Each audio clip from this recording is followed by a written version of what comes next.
Yo, what's going on, guys? KrispyFlakes here. So Carmelo Anthony, the greatest Atlanta Hawk in NBA history, has officially been traded to the Chicago Bulls from the Houston Rockets for the almighty cash considerations.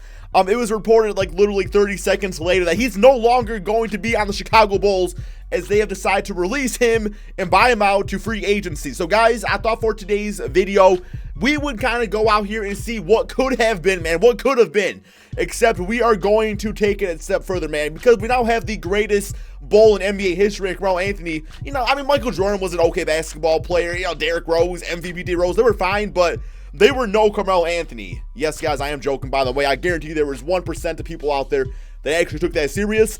But I thought it would be fun to put prime Carmelo Anthony on this team and just kind of do like a quick 1 or 2 season rebuild to see if, you know, Melo 6, 7, 8 years ago could have actually done something on the Chicago Bulls. Of course, in this case, though, man, you know, he's age 24, so yeah, as of right now, Carmelo Anthony, I don't know what team he's going to end up on. My guess is probably the Los Angeles Lakers.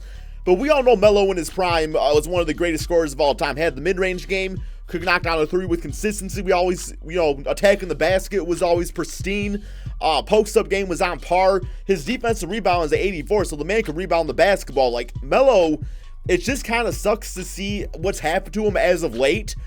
Because similar effect to Darren Williams, you know, Darren Williams, once he left the Utah Jazz, he was just kind of like looked as like this garbage player. But really, man, like, Melo in his prime, this guy was all business, and there was no stopping the Mr. Business out there. So, yeah, as far as the rest of the team goes, we, of course, are going to build around Melo, $15 million per season for 3 years, so it's a fantastic contract to have. We got Zach LaVine out there, Lauri Markkanen. Honestly speaking, he fits perfectly into this team. Like, if this team was completely healthy with these 5 guys like this, I'm thinking that's probably a top 4 team in the Eastern Conference. You know, Chris Dunn out there is solid, Wendell Carter, we got Bobby Portis, Jabari Parker, Denzel Valentine. So really what I'm probably looking to do is I do like Lauri at the 4th spot.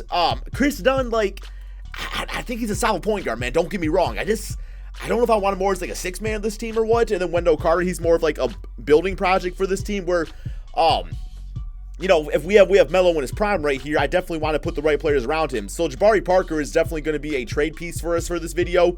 And I'm thinking I'm probably going to look to, you know, I don't want to say upgrade the point guard position, but maybe Chris Dunn kind of transitions into like a 6-man if we can find something better out there.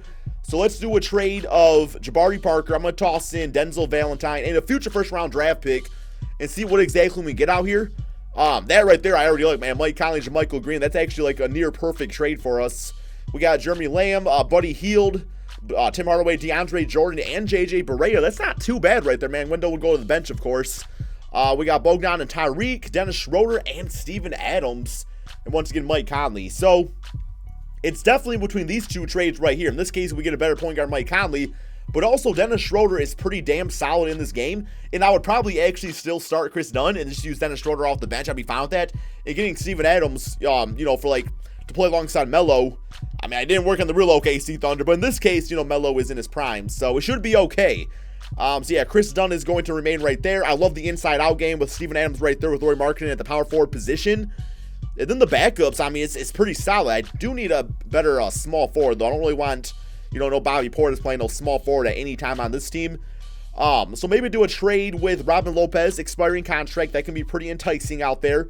Toss in my favorite Pokemon, Articuno, and see what we can get. Hope for like a 76 overall small forward if possible, but yeah, so far it's not looking too. I guess Michael Kidd-Gilchrist could play small forward for us. Yeah, that's probably going to be the move. Joe Harris would bring some nice offense to this team, but we got some pretty solid offensive players as is on the bench. So I think I'm more of a defensive-oriented guy. So Kidd-Gilchrist right there to play some 4-spot, 3 spots. Would be pretty nice for the squad. Okay, so let's go there and go to the, yes, Michael Gilchrist, small forward, goes to 82 overall player. 3-point shot, you know, with this clunky ass looking jump shot is getting a little better out there. So yeah, we're looking at Chris Dunn, LaVine, Carmelo, Lauri, and Steven Adams with Kidd-Gilchrist, Wendell, Schroeder, Bobby Portis off the bench. Schroeder can also play the shooting guard position. I mean, I should probably look for another like shooting guard to play with, but Antonio Blakeney, I mean, he's the Windy City Bowl D-League or G-League GOAT out there, so he's always an option if needed. And yeah, man, I think we're good to go. Melo wearing that 15 with the cornrows out there, the headband. That's prime Melo, guys. It's just, sad to say that his legacy ended so quickly with the Chicago Bulls. But just for fun, let's go ahead and simulate this NBA season and see how this Melo Bulls team can really do.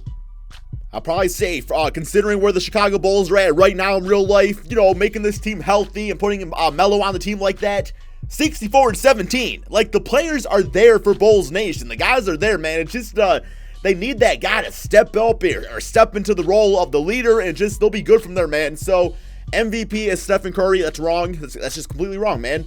It's clearly gonna, where's Carmelo at? Bitch ass Reggie got more points than goddamn Melo?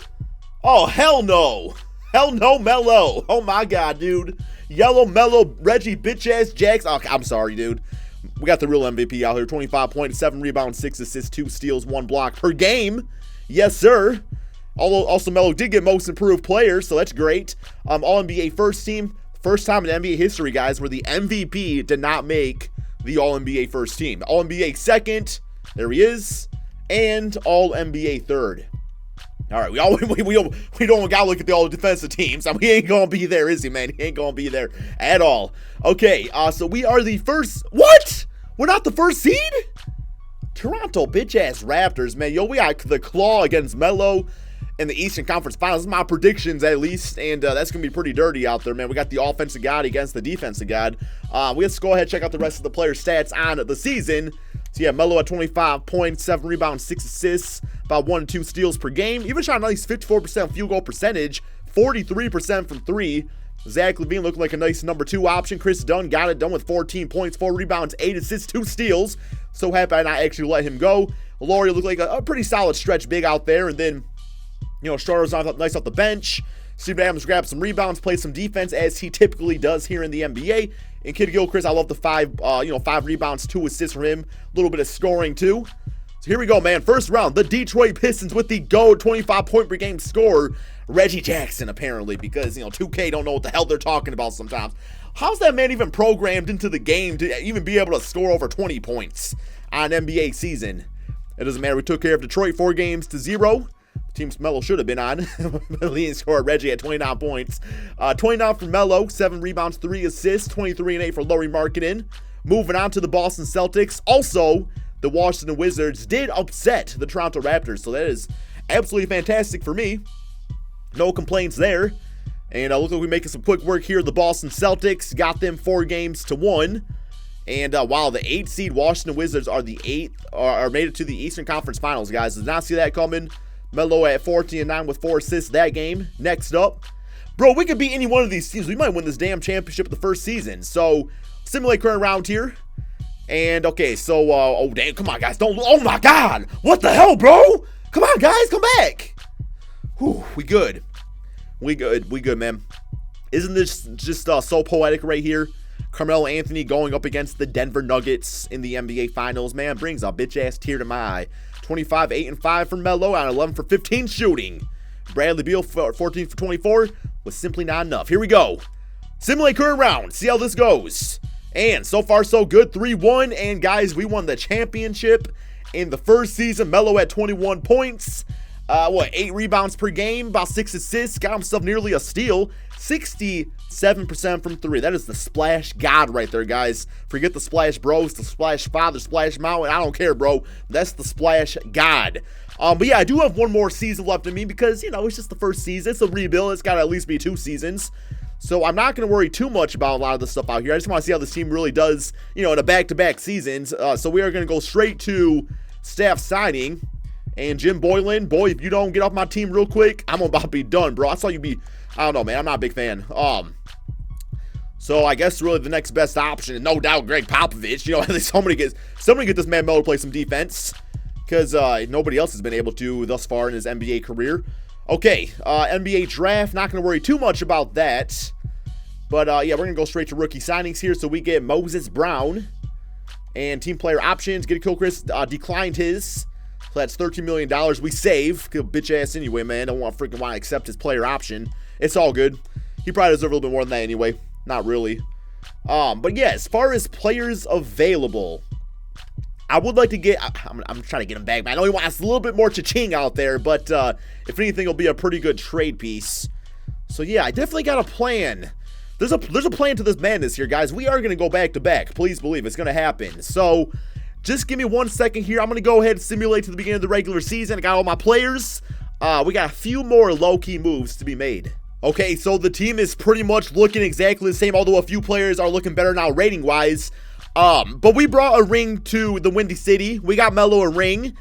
We got one more chapter left in this epic tale here, guys. And that is one man we need to trade for right now. And I think you guys know who I'm thinking of. Currently signed with the Clippers, on this video at least. We have an 83 overall Derrick Rose, guys. That will complete the cycle of epicness. So we got 2 trade offers. Damn, bro. Y'all asking for a damn, y'all asking for a haul. You want Lauri Markkanen, Dennis Schroeder, and Cristiano the GOAT Felicio? Or we can do Wendell Carter, Dennis Schroeder, and Felicio. This trade I'll probably like a bit better. I don't want to give up Wendell Carter, but at least we get Montrez back. We still get Lauri for the 4th spot. Dennis Schroeder, but we got Chris Dunn. That'll be the new backup point guard. So I'm okay with this trade. There we go, guys. Derrick Rose on the squad, ready to win it all, although Chris Dunn wants to start. But unfortunately, this is going to be Rose Nation for this video, my man. So yeah, that's how it's going to go. Let's get the minutes allocated correctly out here. Raul Neto. You know, I like your name's very Neto, but you ain't going to get no minutes up in this team. So let's get Melo at about 40 a game. Let's get D Rose, and a few more. I mean, like, okay, go Chris don't got that much money. You don't need that much money out there, that much playing time. Lauri Markkanen, a few more. And all of a sudden, I think we have kind of created the best team, probably in Bulls Nation history, guys. So let's go ahead, simulate this final NBA season and see if we can complete the cycle. So a record is 65-16. One more game against the Toronto Raptors as they are 59-22 on the season and finish with a big-time W. Kevin Durant is completely wrong, man. This time, it's not Carmelo Anthony. Oh, yo, where's he at? Yo, Zach LaVine averaged more than Melo this season? Wow, he actually did, man. He actually did. No, we have a different player that deserves the award this time around. Where's he at? Yo, he's way down this list. There we go, man. Derrick Rose of the Chicago Bulls getting that MVP award. RJ Barrett, Rookie of the Year. Gordon Hayward, 6th man. Rudy Gobert, Defensive Player. Eric Bledsoe, Most Improved. And Greg Popovich as Coach of the Year. All-NBA 1st, All-NBA 2nd, and All-NBA 3rd with Melo making that this time around. Okay. We are the 1st seed, of course. Although I said that last time, we actually weren't. So, yeah. Player stats on the season. LaVine at 25 points, 5 assists. Melo at 22, 8 rebounds, 6 assists. D Rose at 17 with 5 assists. Lauri and Chris Dunn doing their thing on the team. Steven Adams still being a beacon of consistency with Montrezl Harrell. All right. First round, Brooklyn Nets. Simulate current round, see how this goes. And we might just lose in the first round. That's just the end of it. But like I said, man, we got to complete this epic saga. Just like the most interesting story in NBA history here going on, guys. So we got them 4-0, 31, 6, and 10 for Melo, 20 for Lauri, 15 and 5 for D Rose. Next up, Philadelphia, simulate current round here. And got game 1, got game 2, got game 3. Man, things are looking extra crispy, guys. A little bit of an easier road this time around, it seems. 28 for Melo, 19 and 11 for D Rose. 8 for 8 shooting for Steven Adams. Next up, Toronto. If we beat Toronto, guys, we're going to win it, man. We're going to win it. So, simulate current round here. Oh, my God. Come on. Come on, Toronto. Do not freaking kill these hopes and dreams. 3-2. Okay. Damn, bro. Phoenix Suns in the finals. Something I don't think I'll be saying for the next 30, 40 years. But here we are. Simulate current rounds. Got game 1, got game 2, got game 3, and it's a sweep, 4-0. This time, Melo, once again getting the finals MVP. But here are the stats. 37 for Melo to close out, 33 for Zach LaVine, 31 for Derrick Rose as we win 153-112. Hope you guys all enjoyed this video. I planned on doing an actual Carmelo Anthony Bulls rebuild, but then I saw the news, so I thought this would be kind of fun to do, man. Just, a little fun, laid-back rebuild. So, yeah, man, thank you all so much for watching. Be sure to drop that like, subscribe if you're new to my channel, and peace out, man.